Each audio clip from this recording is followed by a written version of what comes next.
Today we're going to talk about Eucharist and why it's so important. Let's warm up our brains by thinking about what happened at the Last Supper. What can you remember? Use this picture to help you. Who is the person talking? Who are the other people at the table? Can you explain their reactions? Before the meal, Jesus then filled a bowl with water and began to go around washing and drying his disciples' feet. This was an incredibly shocking thing for his disciples to see, as they saw him as the King of Kings. They wondered why he was doing such a jolly servant task, like washing people's feet. Do you have any ideas why Jesus might have been washing people's feet? During the Last Supper, Jesus said to his 12 disciples, "One of you will betray me." The disciples were all shocked and wondered who it could be. "The one of you who dips his bread into the bowl with me will betray me.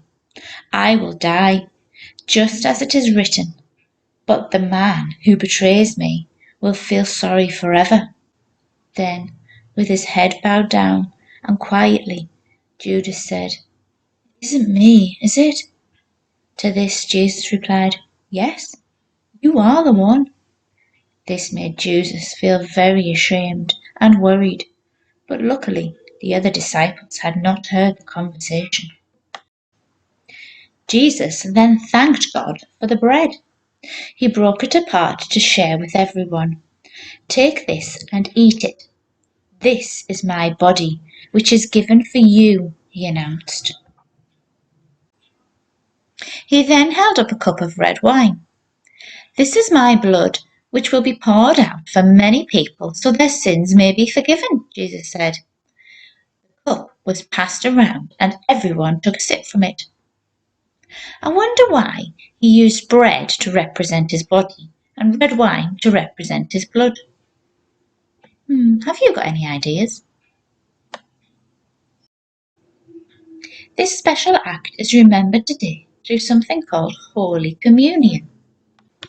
Holy Communion, also known as the Lord's Supper or the Eucharist, is a ritual or sacrament practiced by most Christian denominations. Holy Communion is the reenactment of the Last Supper.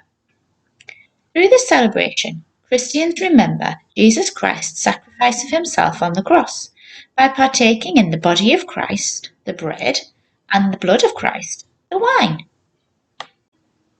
Different churches have different ways of celebrating Holy Communion. In the Catholic Church, it is the Mass, and in the Church of England, it is often referred to as the Eucharist. There are three main Christian views regarding the bread and the wine during the Holy Communion. The bread and the wine change completely into the actual body and the blood of Christ. This change is known as the Transubstantiation. Or, some people believe that Christ's presence appears spiritually through the bread and the wine. Alternatively, some people believe that the bread and the wine are symbols representing Christ's body and blood in remembrance of his sacrifice. The prayers and readings during Holy Communion remind people of Christ's final meal. Bread and wine are placed on the table at the front of the congregation, usually on a Eucharist cloth.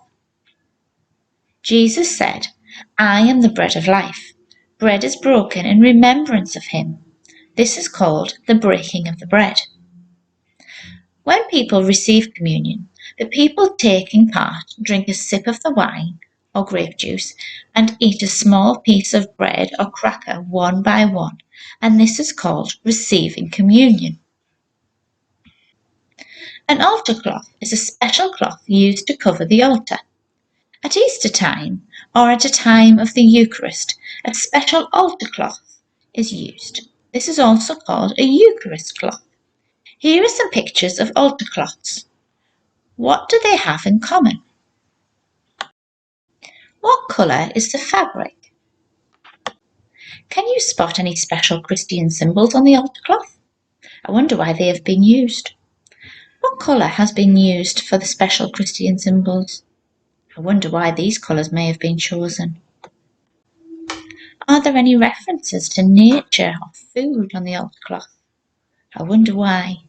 What might these symbols represent? Today, you are going to design a special Eucharist cloth to be used during your own special Eucharist or Holy Communion ceremony.